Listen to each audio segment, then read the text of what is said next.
эрхлэгчдийн тайлан хүлээн авах системээр хагас жилийн тайлан мэдээг хэрхэн илгээхийг тайлбарлах гэж байна. За юуны түрүүнд эмулацийг FRC цэгийн сайт руугаа нэвтэрч орно хэрэглэгч маань. За мэдээж шаардлагатай зээлийн бүртгэл, зээлийн гэрээсэн дээр өөрсдийнхөө бүртгэлийн файлуудыг оруулсан байх ёстой зээлийнхаа гэрээг. За ингэснийхэн дараагаар тайлан мэдээ дэс рүүгээ ороод харах юм бол 25-ны 1 сарын 1-ээс 25-ны 6 сарын 30-ны тайлангийн мэдээ маань илгээгээгүй төлөвтэйгээр харагдаж байгаа. За тухайн тайлангаа маусаараа дараад орно. За энэ хударж орсны дараа зүүн дээд булан дээр маань тайлан бэлтгэх гэсэн тавьж байгаа. Энэ хүү тавьчийг заавал тарж өгөх ёстой байгаа.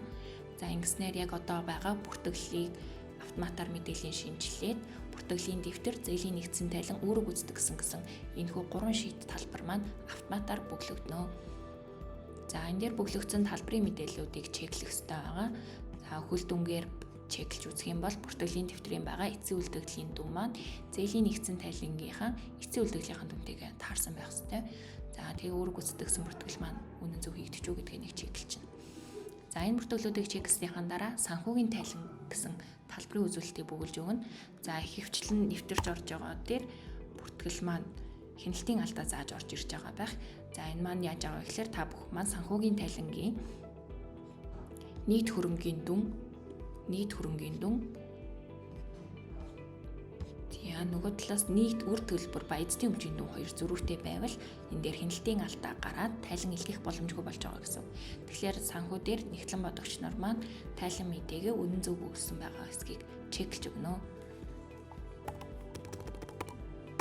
За баланс тайлан маань тэнцчих юм бол хяналтын алдаа маань алга болж байгаа гэсэн үг. Анхааруулга тэмдэг маань.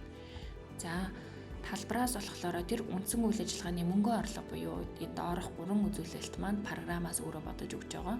За мөн нийт зээлийн буюу хугацаанд байгаа хугацаа итэрсэн зээлийн дүн маань програм өөрөө бодож өгч байгаа. За хэрвээ харах юм бол эцсийн үлдэгдэл бүртгэлийн дэвтрийн эцсийн үлдэгдлийн дүнтэй энэ маань таарч ах ёстой гэсэн үг.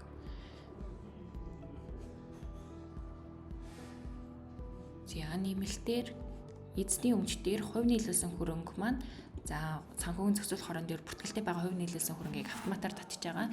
Хэрвээ хорон дээр шинжлэхдэг байх юм бол та бүхэн маань энэ дээрээ мөн шууд ороод шинжлэх боломжтой байгаа.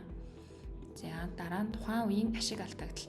За энэ талбар маань өөрөө програмаас бодно. За яаж бодогдож байгаа вэ гэхээр мэдээж нийт байгаа орлогын дүнг зарлагаас насаа тухайн үеийн ашиг алдагдал маань өөрөө бодогдож байгаа гэсэн үг. Тэгэхээр энэ дээр байгаа орлого болон зарлахын мэдээллийг оруулаад өгвөл ашиг маань өөрөө бодогдно гэсэн үг. За ингээд тайлангаа бүгдснийхаа дараа хадгалах товчийг дараад тайлан илгээх буюу баруун дээд буланд байгаа мэдээг товчийг тарж өгнө. За ингэсний дараагаар тайлан маань амжилттай илгээгдээд илгээсэн огноо маань харагдаж байгаа. За санхүү тэгээ илгээсэн төлөв рүү шилжиж байгаа гэсэн. Санхүүгийн зохицуулах хорооноос тайланг нь хүлээн аваад нэгтэлсний дараа энэ маань хүлээн авсан огноо талбар маань бөглөгдөөд төлөв маань батлагдсан төлөв рүү шилжиж байгаа.